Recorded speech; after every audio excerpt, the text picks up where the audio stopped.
Olá, eu sou o Dr. Juan, cirurgião de coluna, e hoje nós vamos falar sobre um tema que causa muita dúvida e às vezes até medo, a cirurgia de coluna. Quando falamos em cirurgia de coluna, a primeira reação de muitos pacientes é: Doutor, eu quero evitar a todo custo. E esse é um sentimento compreensível. Afinal, ninguém deseja passar por uma cirurgia se não for realmente necessário. Mas existe também o outro lado. Pacientes que já sofreram tanto com dor e limitação que chegam dizendo: Doutor, eu quero logo operar que eu não aguento mais. E a verdade é que nem sempre operar é a melhor solução. E nem sempre evitar a cirurgia é o caminho mais seguro. O que precisamos é ter clareza quando que a cirurgia é realmente necessária, quando que é apenas uma opção e o que esperar desse processo. É isso que eu vou te mostrar agora, então vamos direto ao ponto. Quais são as indicações absolutas para a cirurgia? Primeiro, vamos falar sobre as indicações absolutas de cirurgia, ou seja, aqueles casos em que a cirurgia não é apenas uma opção, mas uma necessidade. Essas são situações raras, mas quando acontecem, não há tempo a perder. 1. Perda de força muscular rápida e progressiva. Por exemplo, quando o paciente começa a perceber que não consegue mais levantar a mão ou o pé, ou a perna que está falhando, isso significa que o nervo está sofrendo uma compressão grave e pode ter um dano irreversível. 2. Alterações no controle de bexiga ou intestino, como dificuldade para urinar, que é a incontinência, e quando tem perda de sensibilidade nessa região íntima. Isso é um sinal de emergência chamada síndrome da cauda equina, porque mostra que os nervos responsáveis pelas funções vitais estão comprometidos. 3. Risco de lesão permanente, quando a compressão do nervo ou da medula é tão grave que há ameaça de perda definitiva da sua função. Nesses casos, a cirurgia não é discutível, ela é necessária e isso acontece para preservar a função neurológica e evitar sequelas irreversíveis. Agora vamos falar sobre as indicações relativas, que são a maioria dos casos. Aqui a cirurgia pode ser uma boa opção, mas não é a única. Essas situações incluem uma dor crônica com mais de 3 meses, que não melhora com outros tratamentos conservadores, quando o paciente já fez fisioterapia, medicamentos, infiltrações, mudou seus hábitos, mas mesmo assim continua com a dor, que é forte e limitante. A dor gera limitação importante da qualidade de vida, quando a pessoa deixa de fazer coisas simples como caminhar, trabalhar, dormir bem, viajar ou até brincar com os netos por causa da dor. Deformidades progressivas, como escolioses graves ou deslizamento da vértebra que é a espondilolistese, elas continuam piorando ao longo do tempo.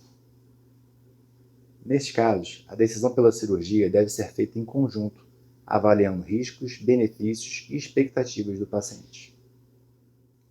Agora você pode estar se perguntando, mas doutor, afinal, que tipos de cirurgia existem e o que eu devo esperar de cada uma delas?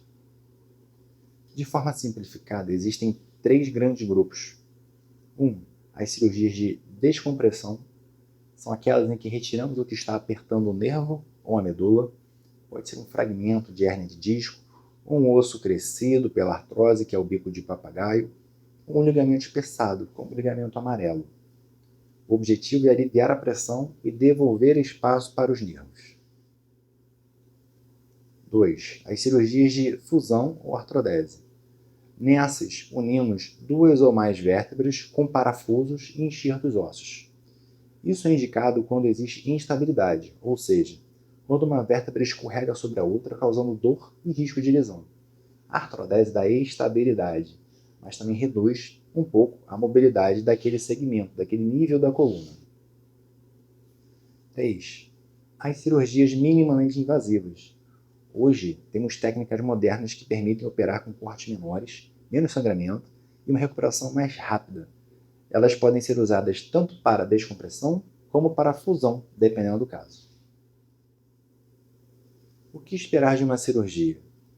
Vamos lá. Uma internação curta, geralmente de 1 a 3 dias, dependendo do tipo de procedimento, uma recuperação gradual, nas primeiras semanas repouso relativo, depois de 14 dias, fisioterapia para reabilitar. A melhora da dor, ela em muitos casos ocorre logo após a cirurgia, e especialmente quando o nervo estava comprimido. Mas também é importante entender que nenhuma cirurgia é mágica. Ela ajuda muito, mas exige comprometimento do paciente no pós-operatório, com reabilitação e mudança de hábitos. Antes de tomar a decisão pela cirurgia, existem algumas perguntas que todo paciente deve fazer ao seu médico. São elas: preciso operar agora ou posso esperar? Nem toda indicação é urgente. Muitas vezes é possível observar a evolução e decidir com calma. Quais são os riscos e benefícios no meu caso? Cada paciente é único. É fundamental entender as chances de melhora, mas também os riscos envolvidos. Quais as alternativas ainda existem?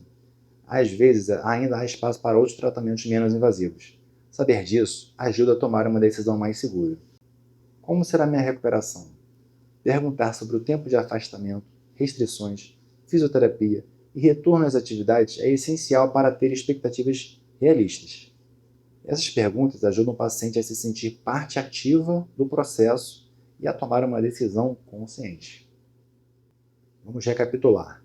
A cirurgia da coluna é realmente necessária em situações graves, como perda de força, alteração no controle de bexiga ou risco de lesão permanente. Em outros casos, ela é uma opção, especialmente quando a dor é crônica e limitante, ou quando há deformidade progressiva.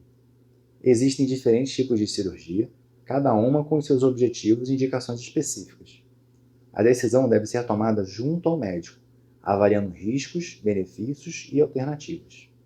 O mais importante é entender que a cirurgia não é um fim do caminho, mas parte dele. Quando bem indicada e realizada com planejamento, ela pode devolver qualidade de vida, independência e liberdade. Se esse conteúdo trouxe clareza para você, compartilhe com alguém que também sofre com dor na coluna. E lembre-se, cuidar da coluna é cuidar da sua vida em todos os sentidos. Muito obrigado e até o próximo vídeo.